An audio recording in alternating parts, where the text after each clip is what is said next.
Hey, hey, hey. Happy Thursday. Come on in, pull up a chair. The Gaming Gang Dispatch is in the air.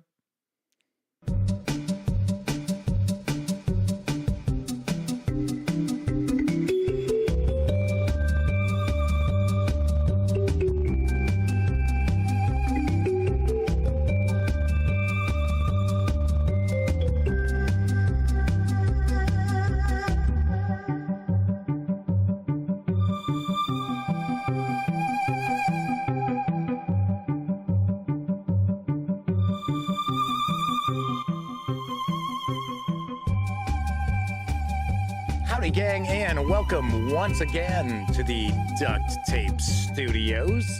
I'm Jeff McAleer, your host, here at the Gaming Gang Dispatch, brought to you by, incredibly enough, thegaminggang.com, of which I happen to be the founder and editor-in-chief.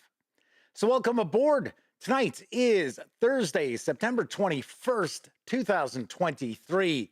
This is live stream 968.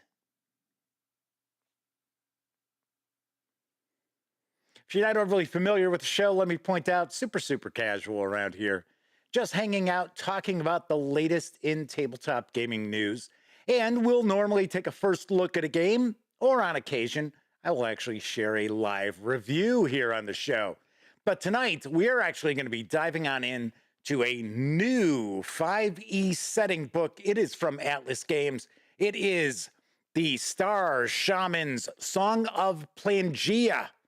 And got to point out, this is a hefty book. As you can see, this is pretty thick. We are going to be diving on in and taking a first look at this in just a bit. So I do want to mention, if you are tuning in because you want to see the first look and page through, we do tackle the tabletop gaming news first around here.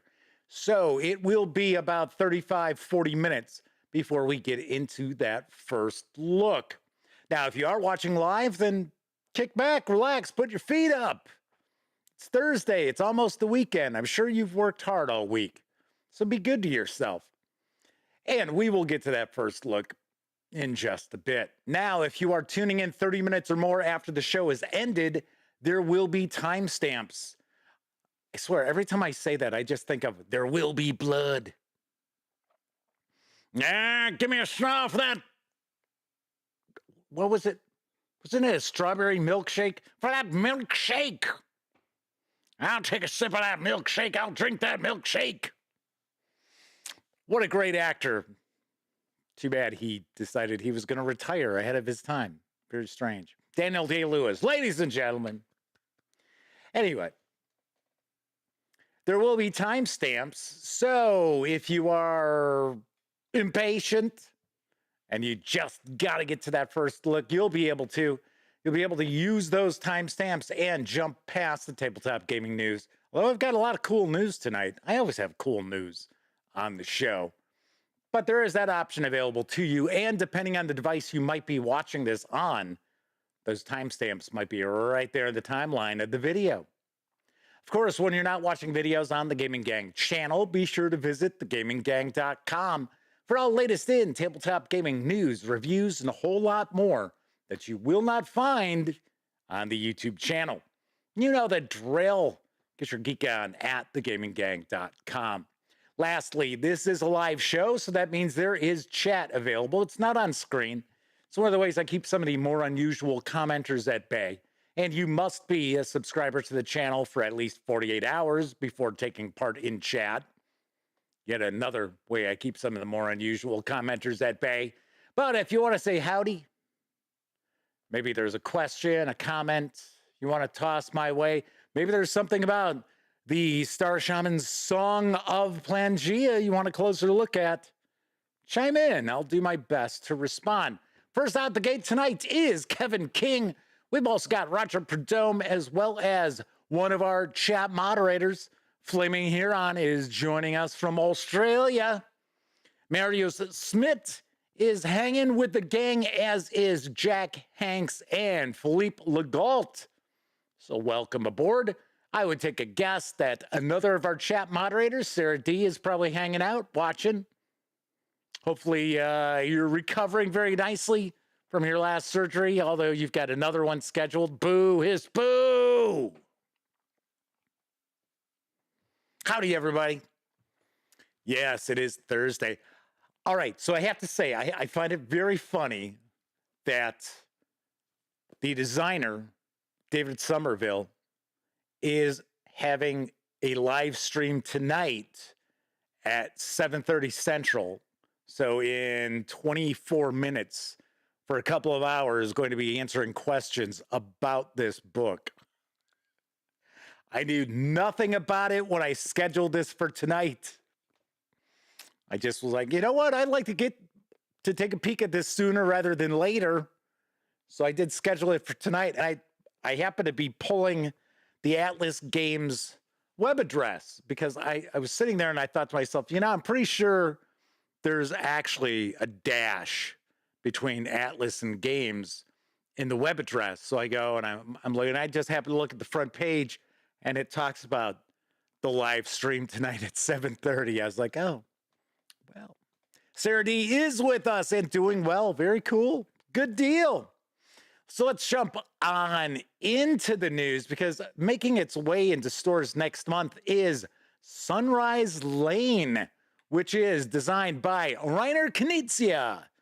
It's from Horrible Guild. Here's what I know. In Sunrise Lane, players take on the role of construction companies attempting to build up a residential neighborhood. And to do this, they need to pick prestigious plots of land on which to build houses and town structures. In more detail, the game board depicts a grid of spaces that each show 1 to 5 dots in a single color, and each player has a set of colored house pieces, with the colors having no connection to the space on the board. On a turn, you either draw 2 colored cards from the deck and add them to your hand, with a limit of 5 cards in hand, or discard cards to place a building, then draw a card. When you build, you must build adjacent to a pre-existing structure, or the central space at the start of the game. And you must discard 1 or more cards of the same color as the dots in the space on which you want to build. You can discard 1 to 5 cards, after which you place 1 to 5 of your house pieces on this space, then score points equal to the number of dots on the space multiplied by the number of house pieces you placed. Carry the 1. You can build multiple buildings on a turn as long as you build your next one adjacent to the last one you built. When a player has 2 or less, yeah, I guess that's correct. For a second, I'm like, doesn't sound right coming out of my mouth. When a player has 2 or less, I would have said fewer, house pieces in their supply, the game ends. Then players score endgame points, with 2 of the districts awarding points for the highest buildings and the other 2 for the most buildings. Additionally, points go to the player with the longest group of adjacent buildings. Sunrise Lane is for 2 to 4 players, ages 8 and up, plays in around 45 minutes. It's going to carry an MSRP of $34.99 when it arrives on October 20th. Looks pleasant enough, looks like a nice family-friendly game. Sit down, not a lot of cutthroat action. I mean, it is Reiner Knizia. He doesn't tend to design many games with a lot of conflict in them.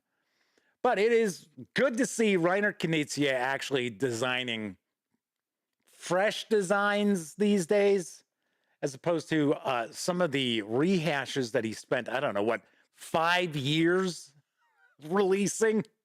Oh yes, well, it's actually this design. It's reskinned again for the 7th time. This time we're calling it Pirate Birds.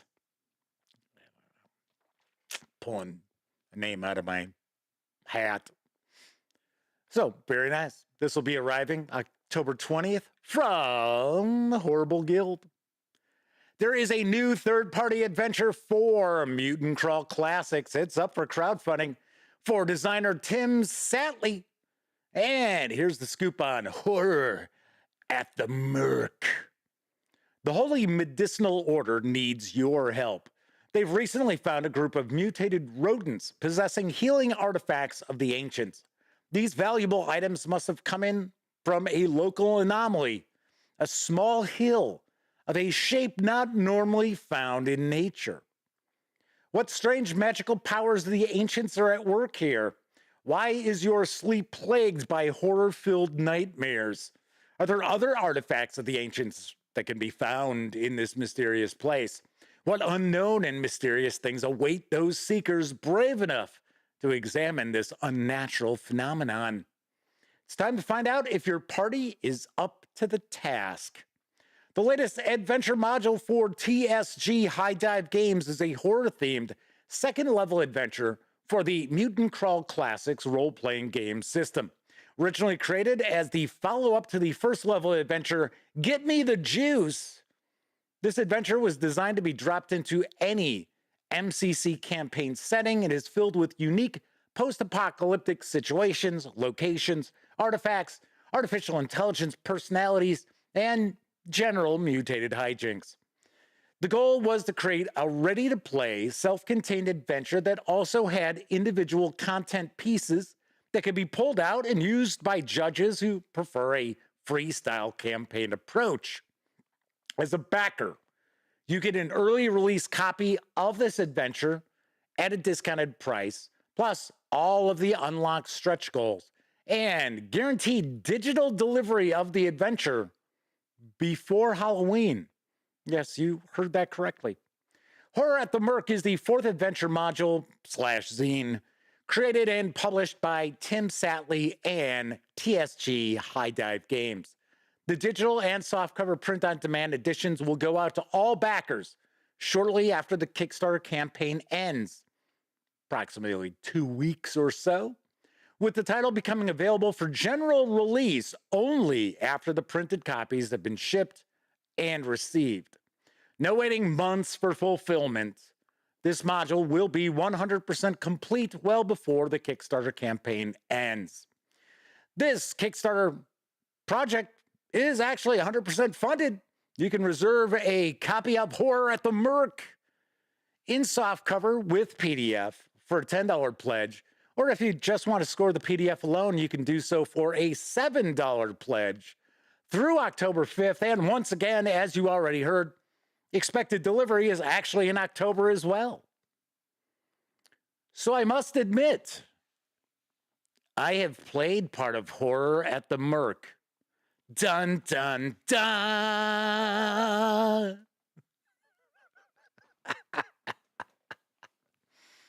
Yes, I played it at GaryCon. In fact, Elliot Miller played as well. We actually played in the adventure.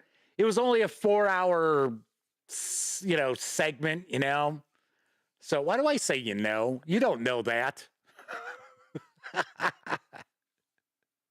Just so you know, it was a 4-hour session. And Tim was our game master, our judge for the event. And he had told me that he was going to be actually releasing this adventure. In fact, you may recall we've taken a peek at his 2 adventures that I've got copies of. Yes, Give Me the Juice. And the other one, I don't remember the title off the top of my head. But we did take a look at those on a show about 6 months ago-ish. 5, 6 months ago. So yes, we did take a peek at the first adventure in this setting that Horror at the Merc, I should say. No mumbling, Jeff. Get it out there. So yes, I gotta share that bit of information. Flaming Huron asks, early review, huh? No, because we didn't finish it. Like I said, it was only a 4-hour session, and of course, it's a convention, and it was kind of an introduction to Mutant Crawl Classics, and I signed up for it because I was like, you know what? I like Dungeon Crawl Classics. I'm not as keen on Mutant Crawl Classics because I don't find the core book is filled with as much goodness as DCC. I'm not saying it's bad. It's just not as chock full of gaming goodness as the Dungeon Crawl Classics core rule book is. And of course, it's, at least 100 pages shorter than the DCC core book. But I will point out something, at least that struck me about Horror at the Merc, was it had a little bit of a Morrow Project vibe to it. Now, I don't know if that's a role-playing game that you're completely unaware of. I think it's actually still around in its 4th or 5th iteration. But it did kind of have a bit of a Morrow Project vibe to it, where, long story short, Morrow Project was a post-apocalyptic role-playing game that came out in the early 80s. And the player characters were actually cryogenically frozen for when the big ones dropped. They would reawaken to help restore civilization. And of course, things never go as planned, right? But it did not have like mutants and things like that. It was pretty much, just straight up science fiction, but it was like hard science fiction. But like I said, it was a little bit of a vibe. And I should say, tooting my own horn, yes, thank you very much. I don't remember what exactly it was, but there was something in this adventure that I said, hey, we should try doing that. We started to do that. And later on, Tim said, hey, you know what? I never even thought of that approach. I'll have to make sure to put that into the adventure. So I was like, yeah, okay, cool. And it was, of course, it was so memorable. I don't recall what exactly it was. It was how we were approaching this hill, how we were tackling this hill. On to the next news piece. The folks over at Crafty Games are teaming up with Bundle of Holding to bring you a money-saving offer on the Mistborn adventure game. And I've got the deets on the deal.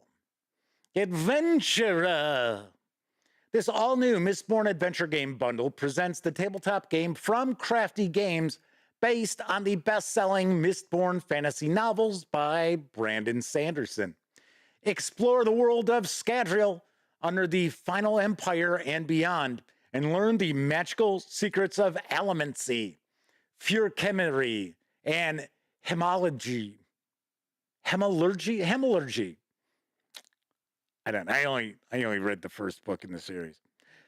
Your brave or foolhardy heroes may be former slave ska, disenfranchised nobility, or travelers from the far-off Terrace Mountains. They may wield magic or have the clout to summon armies, stymie lords, or rouse the masses. Their common cause drives them to change the world.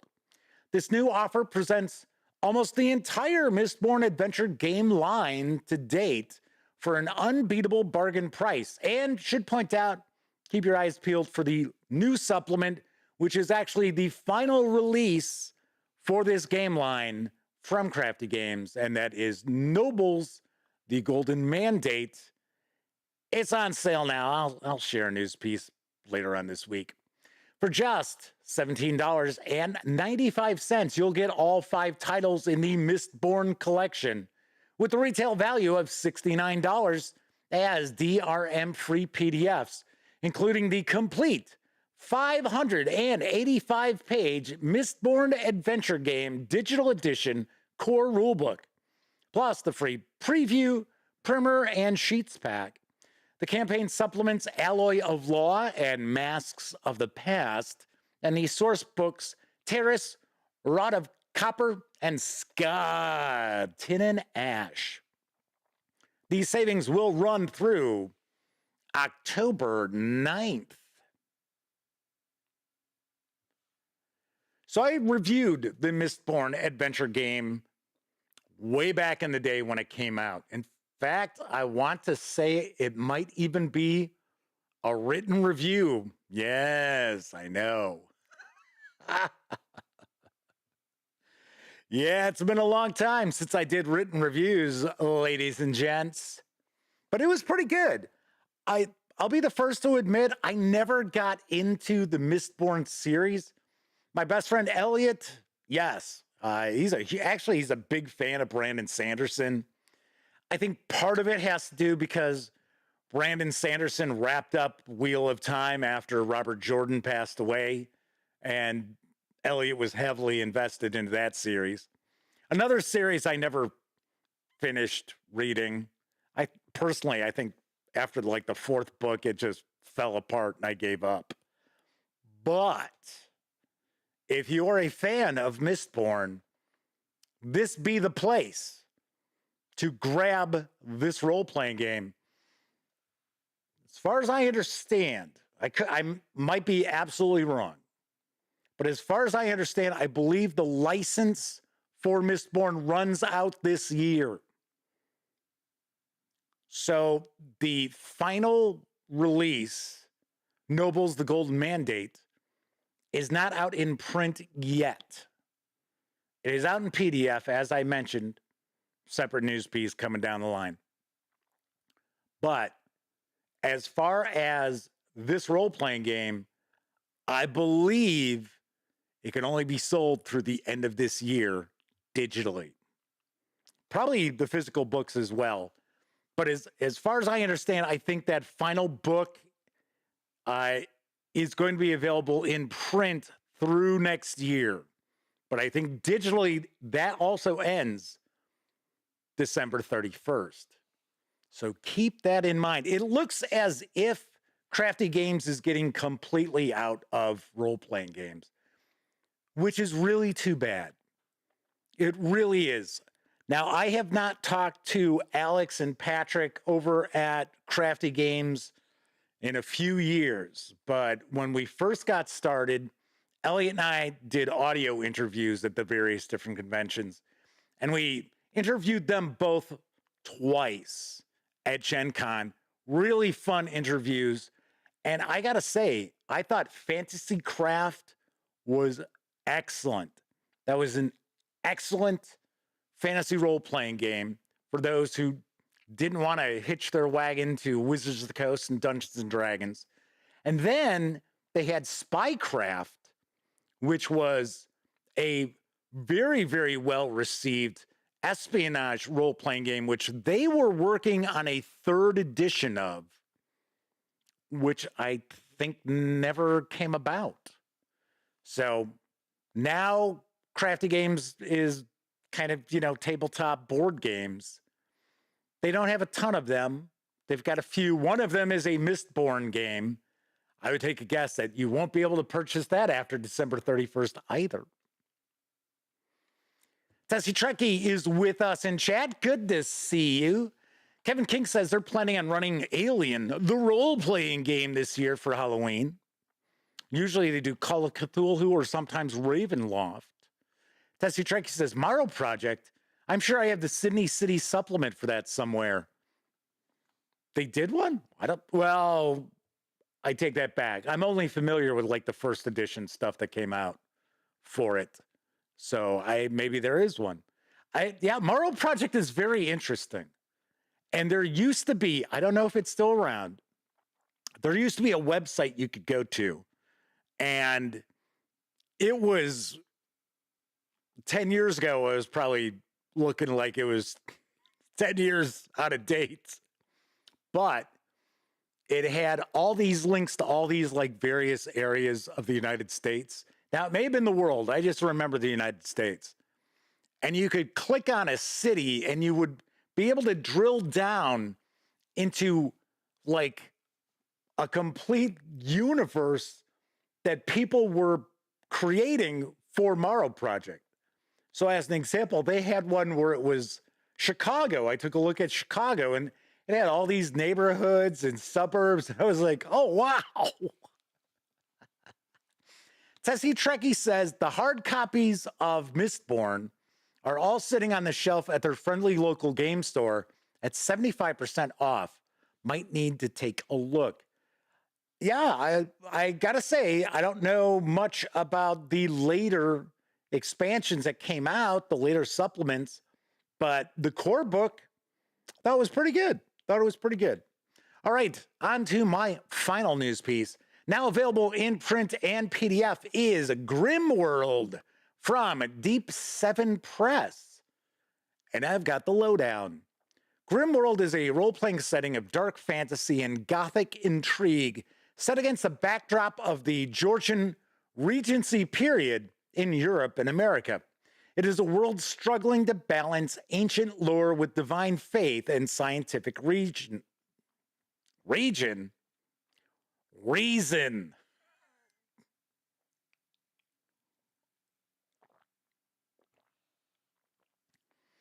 I read good. With proponents for each vying for dominion.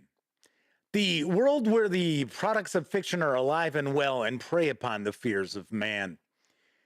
A game 2 decades in the making with immersive text and lush illustrations, this volume includes a complete dark fantasy setting framed in the Georgian Regency Gothic Romance era. It is playing card based and it is a narrative system. This book includes a world gazetteer, a bestiary, over 100 non-player characters, a plot generator, period literary selections, an introductory scenario, Riddle of the Thorns, as well as a recommended viewing list. Bridgerton, anyone? Isn't that what it's called?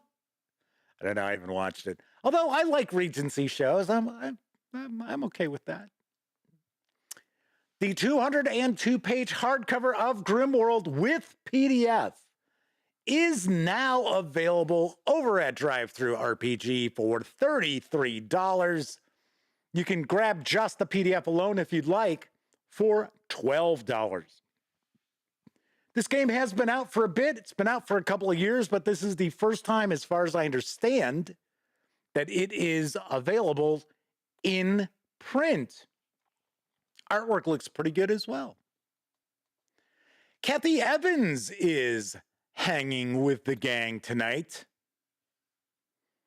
Welcome aboard. All right, that is it for the news tonight. Of course, I was just talking about DriveThruRPG. Don't forget the gaming gang, thus Dispatch, is affiliated with the One Bookshelf sites. So if you are going to visit DriveThruRPG or Dungeon Masters Guild, Storyteller's Vault, Wargame Vault, what have you, please stop by thegaminggang.com first. Click on one of our banner ads, and that way, if you happen to make a purchase, I get a small portion of that sale. And all those nickels, dimes, and quarters really do add up and help keep thegaminggang.com around. Also, if you like this video, if you dig the channel, if you find thegaminggang.com to be a valuable resource, hell, if you just like what we do, you can stop on over at paypal.me/thegaminggang to make a small donation, as did Marius Smith, who was hanging out with us in chat. And thankfully, there are a lot of folks out there who use either the banner ads and or paypal.me. And once again, I really do appreciate it. Thank you, everybody. Big tip of the cap to you. Because without you, this might be around. The show maybe would be around. The videos and that, maybe. The website, no. But the funny thing is, if I didn't have the website, I probably wouldn't do this. I just to be very honest with you, because the funny thing is, as many of you probably never visit thegaminggang.com, it's actually the site that actually brings in traffic. So I have far more people visit thegaminggang.com on a daily basis than who watch videos on YouTube on the channel here. I know, kind of wild. And speaking of YouTube and the channel, did get notification that on the 19th, we got our 1.5 millionth view. So over 1.5 million views on the Gaming Gang channel. So I thought that was pretty cool. I thought I would share that with you. Hooray. Hooray for me. You know, it's kind of funny, though. It took quite a long time to get the 1 million views. And then this 500,000 has been pretty fast. Flaming Heron says, you have a website. Who knew? Ayada. Thank you for the congratulations, everyone. I do appreciate that. But yeah, I want to say, I think we've picked up this other 500,000 views in the last 9 months, would be my guess.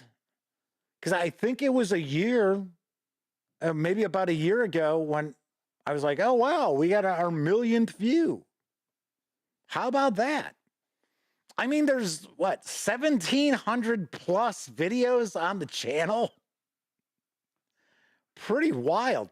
We are rapidly approaching our 1,000th review over on thegaminggang.com. That's pretty wild, too. Now, keeping in mind, I mean, just there aren't a whole hell of a lot of us, you know, who make up the Gaming Gang, and not all of us do reviews, right? My brother Greg does the comic book stuff. He doesn't do any reviews. So yes, I believe last time I took a peek, when I did my review for the Tales of the Valiant Alpha release, why, I have that right here, amazingly enough. When I did that review, I noticed I think we're at 976. I have another review from Sammy that's got to go up. So yes, I would think in the next probably 3 months, we will hit our 1,000th review. I'll have to make sure it's for something pretty impressive. All right. So I don't really have anything cooking today. If you follow me on X,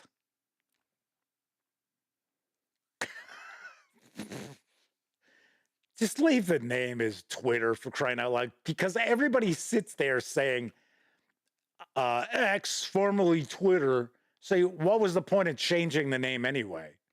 And then it still pops up with the little bird. Blah. Flaming Heron says X marks that spot, I guess. Well, I'll tell you what, when Elon gets around to like charging for it, I'll be like, yeah, blow me. I'm gone. I'm over on Blue Sky. So if you are on Blue Sky, by all means, give a follow. I think I've got 18 followers over there. Ooh.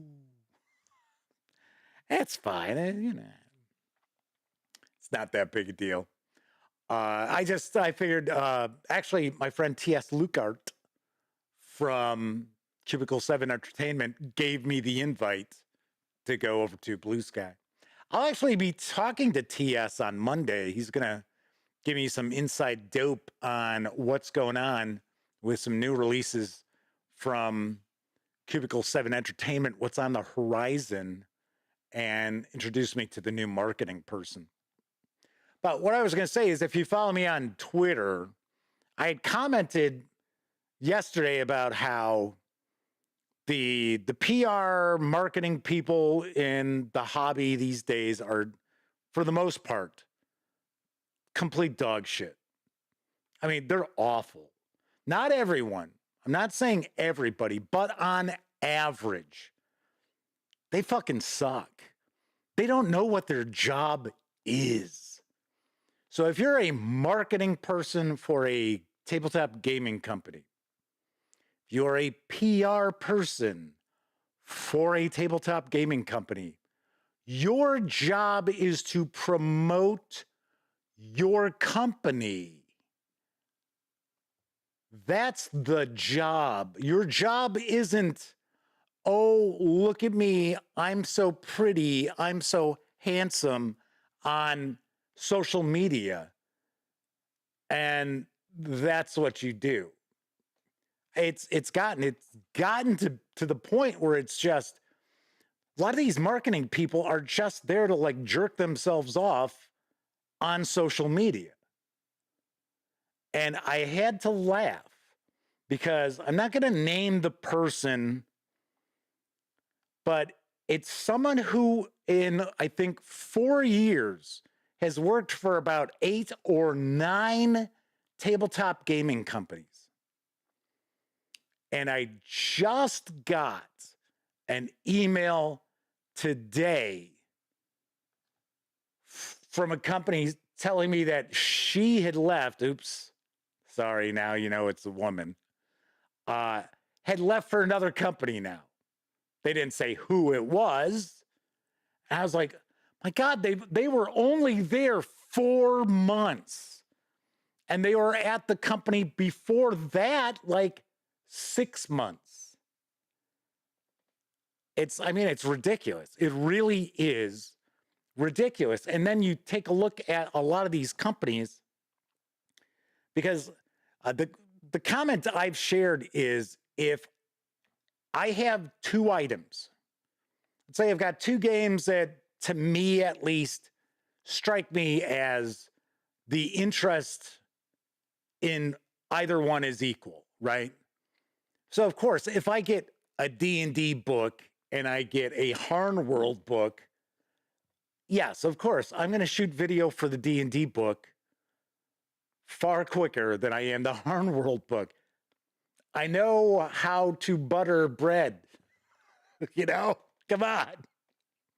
But if it's something where it's like, okay, I've got a couple of games, couple of game books, and, I don't really have any skin in the game as far as relationships with, people from the company and things like that, I will shoot a video for the company that actually shares that video on social media. Now, they don't have to like embed it on stuff.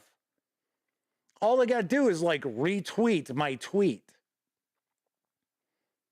I will jump at doing that video far quicker than videos for companies that I know their PR, marketing, social media guru doesn't bother to share. I mean, there's some companies out there that are on Twitter, and I'm not only talking about Twitter. There's Instagram, Facebook, all these different social media outlets that, these companies ignore, these publishers completely ignore. But there's actually publishers out there who now can't even be bothered to like a tweet of a review from the gaming gang. They can't even click like, which does nothing. Now, there are some companies that do sit there, oh, Jeff shared a video and he gave our game a 9 out of 10. I'm going to like that, which does nothing, does absolutely nothing, does nothing to share that content with the people who really actually want to see that content, the people who follow that publisher.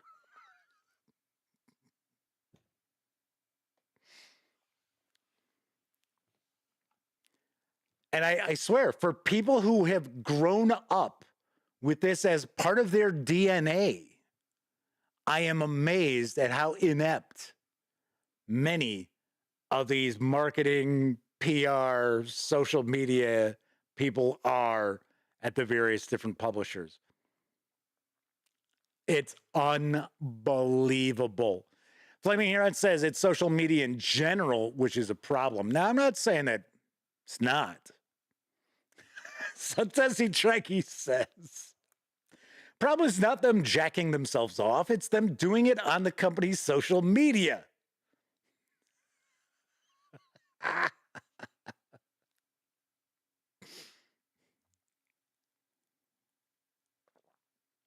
No, you know what I'm talking about. I see these companies where they've got their face of social media. It's like we had companies that were hiring D-list celebrities to be their, like, I don't know. They weren't like spokespeople per se. And it was like, yeah, well, you're just throwing money away. Did nothing for them. Bill N says they probably have marketing people who have no interest in the actual product. I think that's part of it as well. Now, there was someone who had commented, or they, had commented on the tweet that it seems like most of these marketing people understand how to network with other people so they can line up their next job while they're at their current job, which I think that's a major problem everywhere. I don't think that's just, tabletop gaming publishers. But yeah, it's amazing. So, and as I already had pointed out too, this is not really anything in particular to do with what I'm talking about, but it is talking about PR companies. So Wizards of the Coast utilized an outside PR company for D&D. They do it for Magic too. I was never able, trying to put both those words together as one, I was never able to actually get anything going with them, which was no big deal. It's not like, yeah, okay, it's Magic the Gathering, fine. I like it. I think it's a good game. This would not be a Magic the Gathering channel. So there would be no worries about that taking place. But anyway, so they no longer are going to use an outside PR company.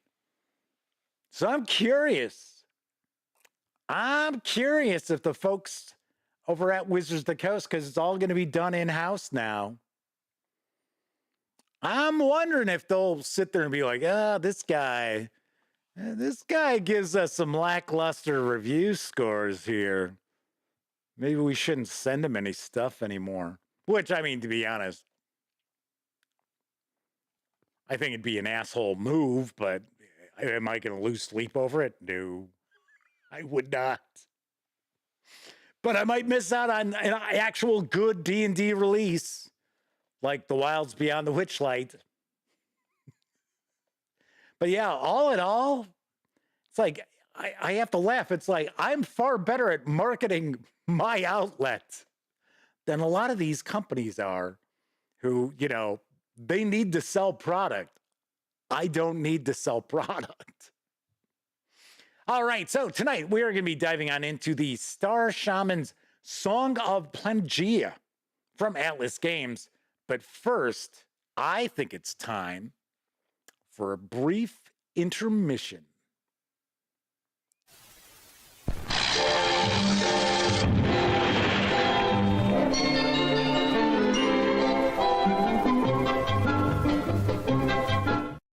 Wait till you see what I get from the refreshment counter. Oh boy, popcorn and candy bars and ice cream and oh boy, sparkling ice cold Coca-Cola. Oh boy, that tastes good. Have you been to the refreshment counter? Remember, your favorite snack will taste especially good with world-famous ice-cold Coca-Cola.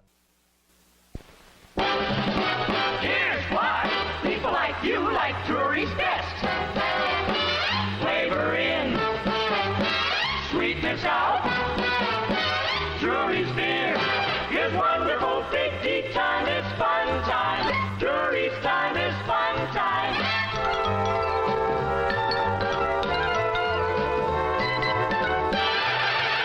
You'll shout for that big tea fun and laughter.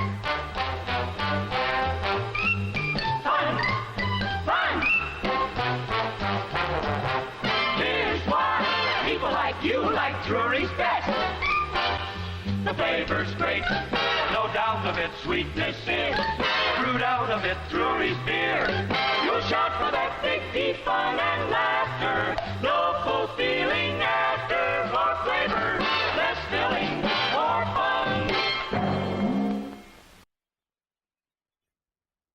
We're here to persuade people to drink more Wilkins coffee. What's the club for? To get their attention.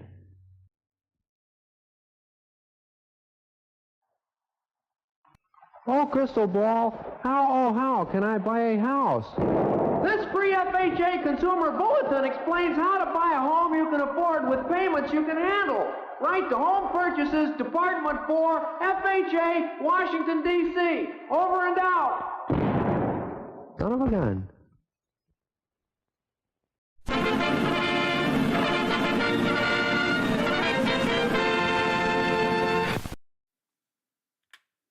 Yes. Kevin R. Smith is with us in chat. Says that Big D slogan hasn't aged well.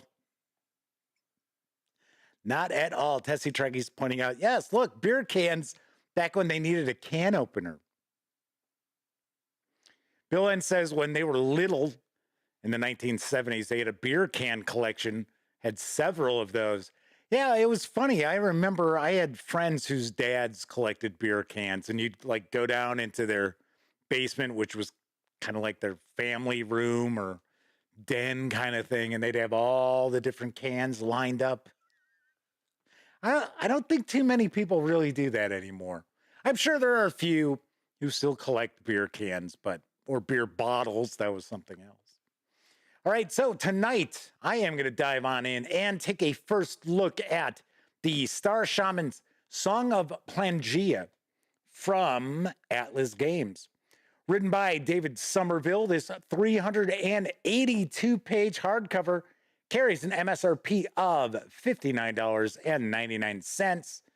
You can grab just the PDF alone over at DriveThruRPG for $19.99.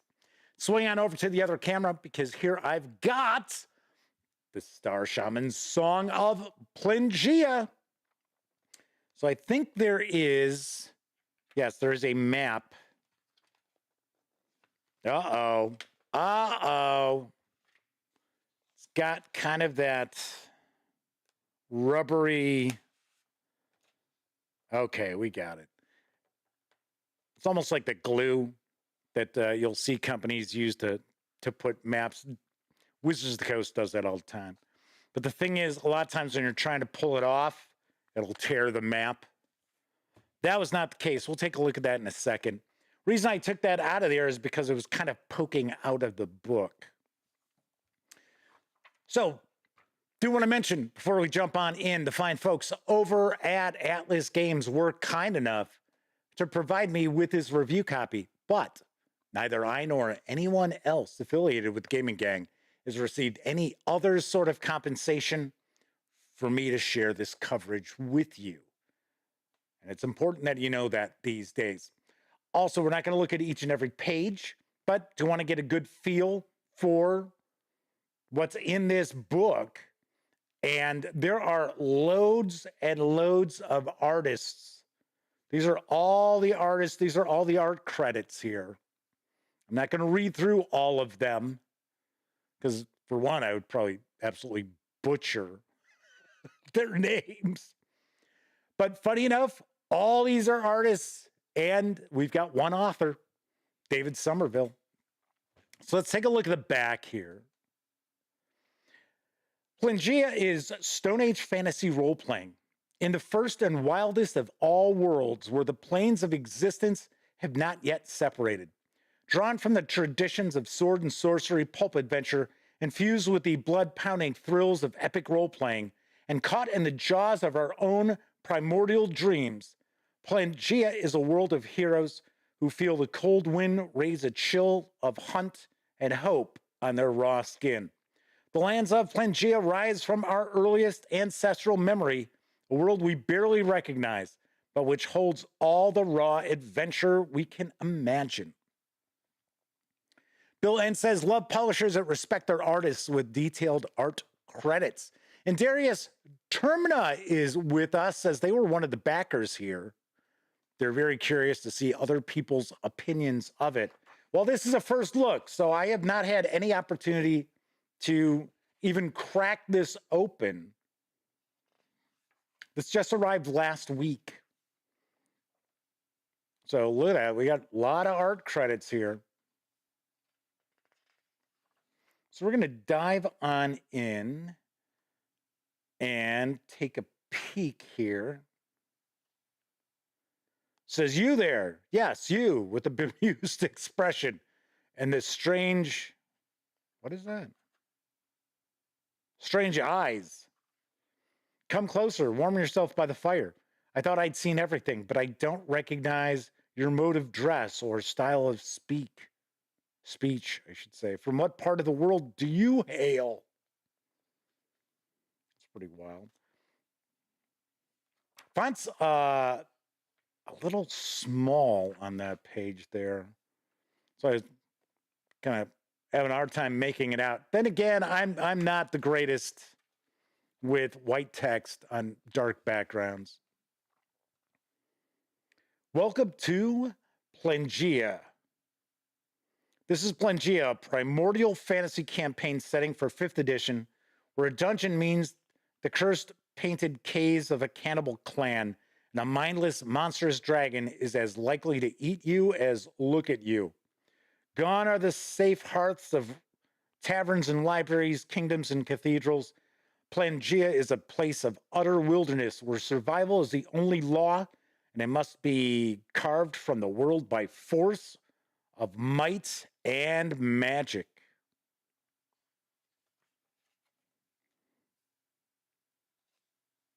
Clan fire and wilderness. So we have 3 themes for this game world: kinetic action, primordial horror, and mystic awe. Artwork looks really solid. Take a stab that your player characters are going to be part of a clan. Hunger is a constant. It's assumed in Planegea that you are always hungry, always passively gathering food such as berries, small prey, and edible grasses, bark, and other plants, and have basic knowledge about what is edible and what isn't. This means that you will not starve to death unless special circumstances apply, such as being in a particularly barren region, or if a spell or other effect limits your ability to perform basic functions. So we've got our player options.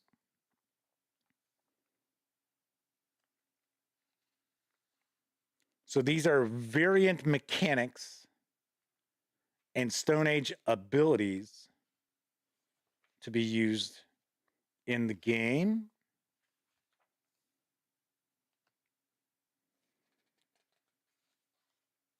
So these are our dwarves, our elves. Let's see what else we've got here. Halflings do not have any art for that, are humans. Dragonborn, God-marked, which are tieflings, gnomes, half-elves, orcs and half-orcs. All right, so those are our available player species. Kevin King asks, can I play a Slee Stack? Yeah, let's hope we get some better special effects in this role-playing game than we would have seen in Land of the Lost.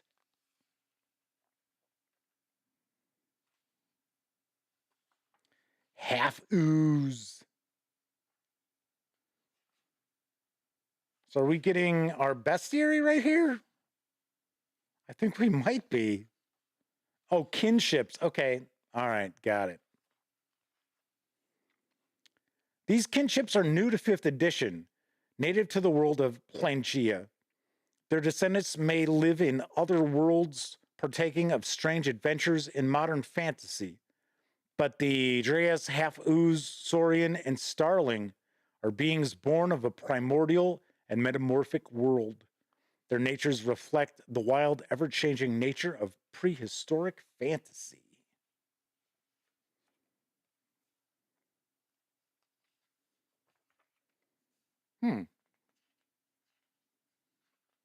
Interesting. So one of the things I was going to mention is this book clocks in at 382 pages for $59.99. This is a 5e book. Now, of course, third party, obviously, now if it's from Atlas Games. But think of its core game, right? Think of, now we see the D&D books. Their MSRPs are $59.95. And we're lucky if we get 200 pages out of them. So, all right, so these are our classes, eh? So let's take a look, see what we've got.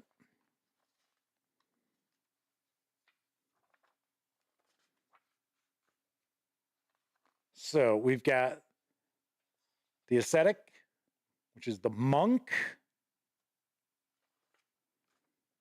Barbarian, no real change there, right? It's just still a barbarian. Chanter, which is the bard. Druid, fighter. Guardian, which is our paladin. Ranger. Scavenger, which is the rogue.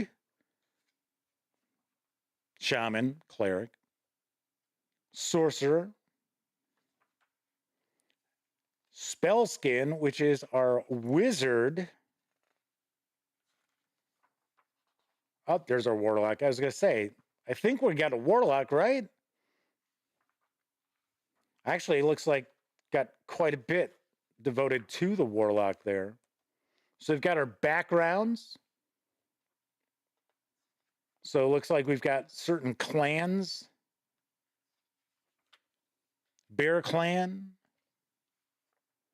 Captive. So these backgrounds, at least in presentation, look pretty much just like 5e. I'm sure they're quite different, but same kind of layout here. The Whale Clan. You hail from the ever-shifting islands of Scattersea, and voyaging is in your blood. Change is all you knew in your time with the clan, moving from island to island and village to village. Your family's boat, the only constant. The Whale Clan is a matriarchal culture and holds respect and curiosity as equally essential. Why were you sent out from your family? How did you come to where you are now? How does your culture's value of curiosity shape your choices? So then we've got languages now. It looks like we've got our gear, armor and weapons, spells. So we have magic schools.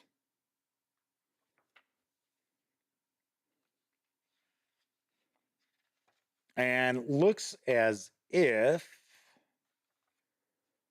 got a few spells here, and each of them is a paragraph, maybe 2 paragraphs, as far as our descriptions. All right, so now we've got the Game Master section. So about 110 pages devoted to the players. That's kind of cool. It's a good amount of content that's player-facing in this book here. Talking about the themes. Probably how to build on those themes. Creation of a clan. Gods, survival strategy. Cultures and communities. The description. As far as the clan itself, like the size of the clan. So then we've got different structures.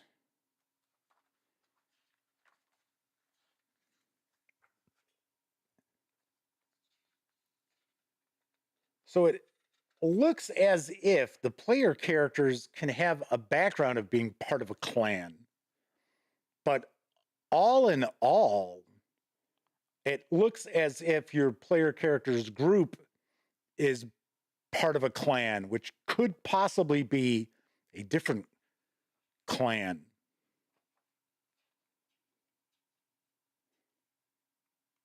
So Indaria says they're setting specific races. This is like, go back, that's not all. Like, oh, there they go.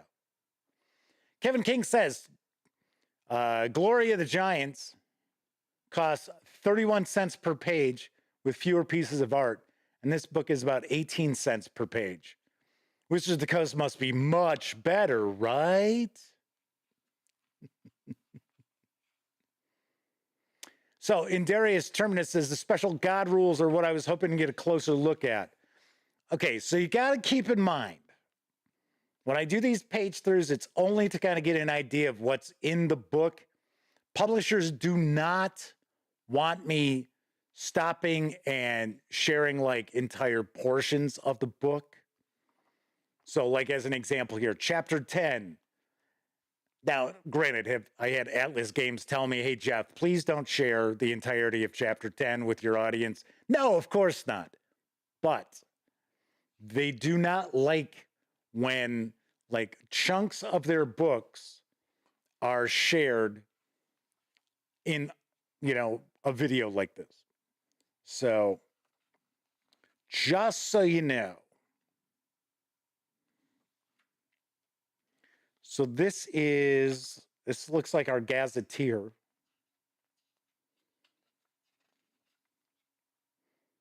Most of the mortals in Planegea make their home in the Great Valley, a wide and well-watered land, rich in rivers, good hunting, and plentiful plant life. Then how come you're always hungry? If there's good hunting and plentiful plant life, why are you always hungry?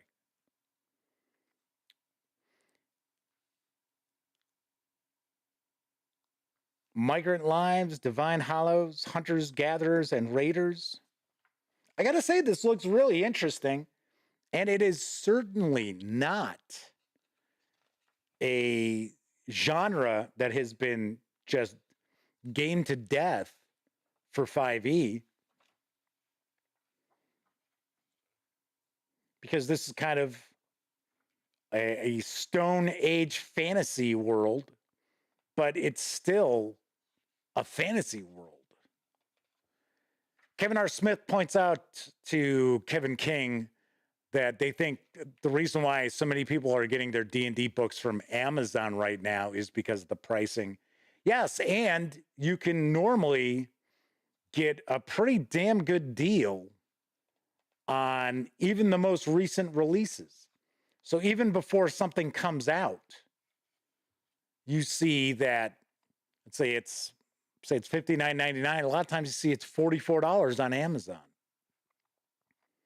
So Tessie Trekkie says the only other book they've seen close is Paleo Mythic, which I reviewed. I thought that was pretty well done.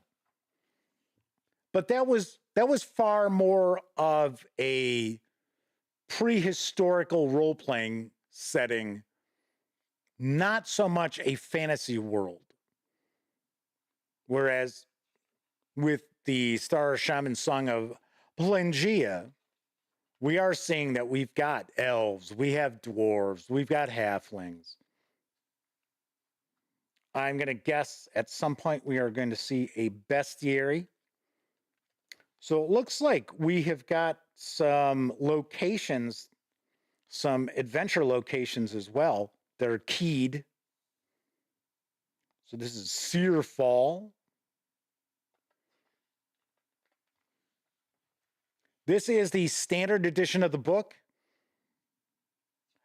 I want to make sure to mention that because there is a deluxe edition that I believe comes with not additional content, but I think it's got additional game material. So I think it might have like standees and things like that.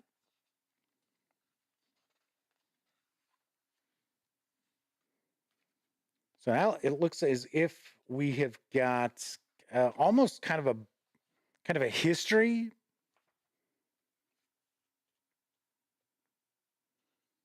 we get a little bit of an overview of these various different locations. And it looks like this is kind of, well, let me take a closer look here. It almost appears like the section we're looking at right here is kind of breaking down the sorts of campaigns you might want to run. Flaming Huron's got to rock on out. Good to see you once again, and hopefully see you next week. So here, for an example, we've got Fiendish Gods. Despair, desperation, desire, these are the favorite tools of the Fiendish Gods, known collectively as the Winter Gods, and the idols of the cult Riverlands. Wherever food and water are scarce, these powerful beings are waiting to take advantage of those in need. Like all gods of Planegea, these beings began life as mortal creatures, mundane elements, or inert places. So we get an overview. So here it says, in a campaign against winter gods, or idols of the cult Riverlands, your party might travel to icy caves, dusty temples, and the unsettling lairs of awful gods, great and small.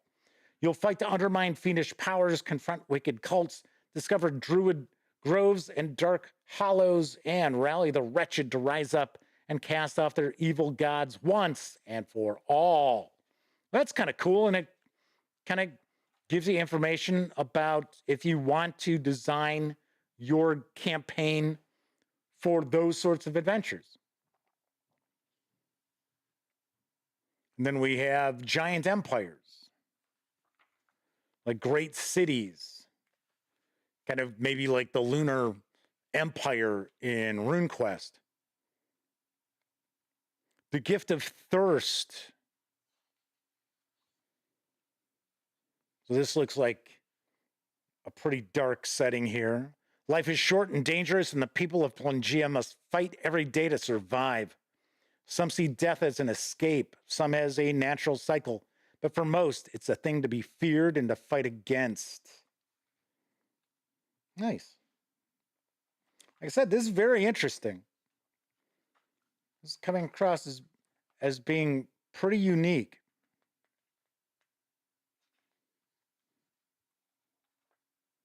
Throne of Nightmares. Wow, there's a lot of like campaign styles or kind of campaign themes, I guess I would say. In a campaign overshadowed by the Throne of Nightmares, your party might travel to crypts, battlefields, the nightmare world of Nod, and into their own pasts and secrets. They'll fight to maintain their sanity, confront their darkest dread, discover new spells and shadowy monsters, and wield the power of light to combat fear and harm.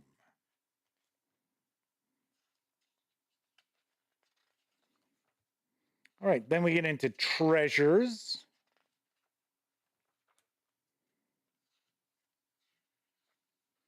Converting magic items from 5e, it looks like.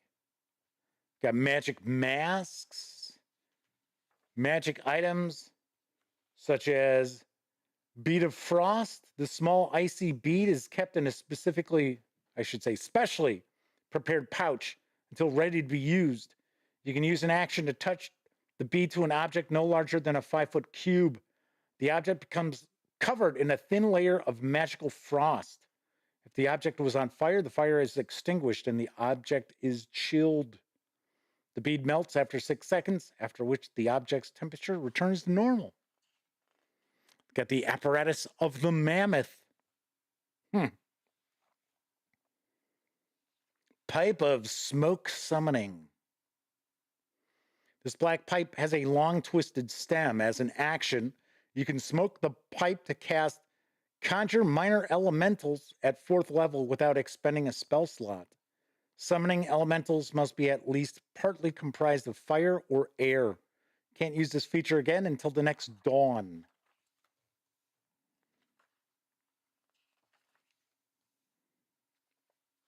Is this our bestiary? Yes, gods and monsters. That's pretty cool. So we have monster templates. So we have like armored, fungal, magical, massive, undead. So we've got our gods. So discussing our deities here.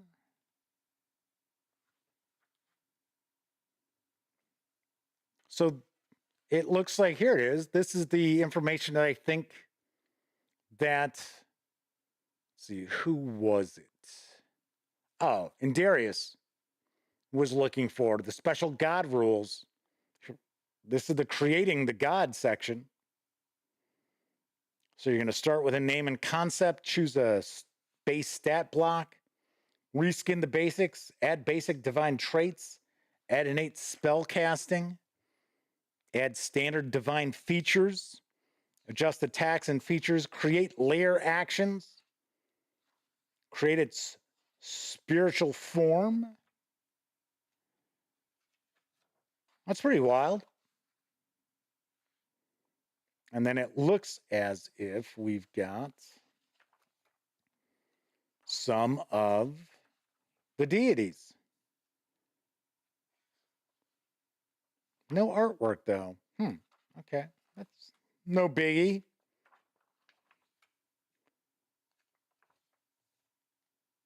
Then we have dinosaurs and leather beasts. Great Wing. The Sea Tooth. The Skull Smasher. Kind of interesting that it's actually giving us the scientific name of them. Now, I don't know if all of these are real dinosaurs or not. So, Indaria says the gods in the setting are special in that they're localized to that area. The Glunch.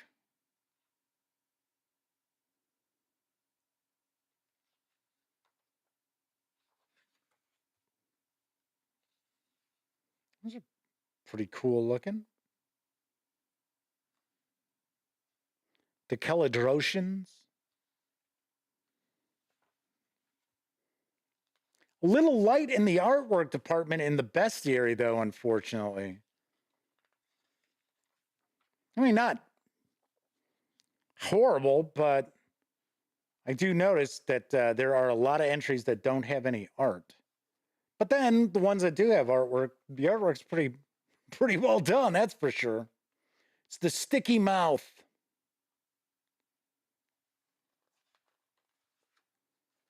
Ooh, yikes. That is our Sticky Mouth. That's pretty creepy looking. Appears we've got quite a few creatures and monsters in the bestiary here. So hunters, lead hunters, sorcerer, these kind of our human, NPCs. Yeah, there we go. So we got ancestor, hunter, lead hunter, shaman, high shaman, sorcerer. Then we're going to get into some appendices. We got a name generator, inspiration and media, our index. And that's how we're going to wrap up, is with our index. Gotta say, the Star-Shaman Song of Planegea is pretty packed with content. All right, so here's the map. We'll take a peek at the map here. It's only single-sided. So we've got the Great Valley, which, according to what we saw in the book, is where the majority of life is kind of focused on, is the Great Valley. So we have Winterjaw, we got the Fire Empire up here, we've got the Sea Empire here. It's kind of a cool map. Stone Empire. Nice. Once again, the Star-Shaman Song of Planegea is from Atlas Games. It's written by David Somerville. And you probably still have some time to get over to that live stream that Atlas Games is having with David Somerville I could have swore I thought it said it ran till like 9:30 Central. So if you've got questions, you may want to pop over there right now. Anyway, this 382-page hardcover carries an MSRP of $59.99. You can grab just the PDF alone over at DriveThruRPG for $19.99. Of course, I will have a review of the Star-Shaman Song of Planegea in the very near future. So what's cooking next week? Well, on Tuesday's show, I will be taking a first look at Broncolonia, The Empire Wax Back from Crafty Games. And there is currently the Kickstarter going on to bring a trio of new Broncolonia books to the public. You might want to check that out. I also shared a recent video, why you should play Broncolonia. And then on Wednesday's show, we're going to take a look at Lawyer Up from Rock Manor Games. This is season 1. This is an asymmetric legal game. So we are going to be taking a look at this on Wednesday. As far as a week from today, I don't know yet. I am not sure. All right, that is it for this time out. If you like the video, by all means, please give it a quick thumbs up. Subscribe to the Gaming Gang channel if you haven't already. And if you do subscribe, don't forget, ring that bell, because it'll not only let you know when the Dispatch streams live Tuesday, Wednesday, and Thursday evenings at 7 p.m. Central right here on YouTube. It'll also let you know when I upload other videos, such as my first look at Harnworld Kingdom of Azidmir, or Azidmir, from Columbia Games. As promised, it is up. I popped it out there last night for all of you because I know there were a few people who were curious about this, because there is a Kickstarter currently going on. I think there's like 5 days left in it. So you get a much closer look inside the Kingdom book there. Of course, when you're not watching videos on the Gaming Gang channel, be sure to visit thegaminggang.com for all latest in tabletop gaming news, reviews, and a whole lot more that you won't find here on the YouTube channel. You know the drill. Get your geek on at thegaminggang.com. Of course, if you're watching live, thank you very much. If you were watching live and took part in chat, a big tip of the cap, because not only are you keeping me company, but you're also keeping each other company while I'm paging through a book or unboxing a game. But of course, I know a lot of you out there, you don't have an opportunity to watch live. Doesn't matter if you're watching live or on Memorex. Thank you very much for taking time out to watch any of the videos here on the YouTube channel. All right, enjoy the rest of your morning, afternoon, evening, whatever part of the day it is in your neck of the woods. Enjoy the rest of your week and weekend. I will be back on Tuesday. And once again, I'm Jeff McAleer. Here's hoping all of you out there get to enjoy plenty of great gaming with your gang.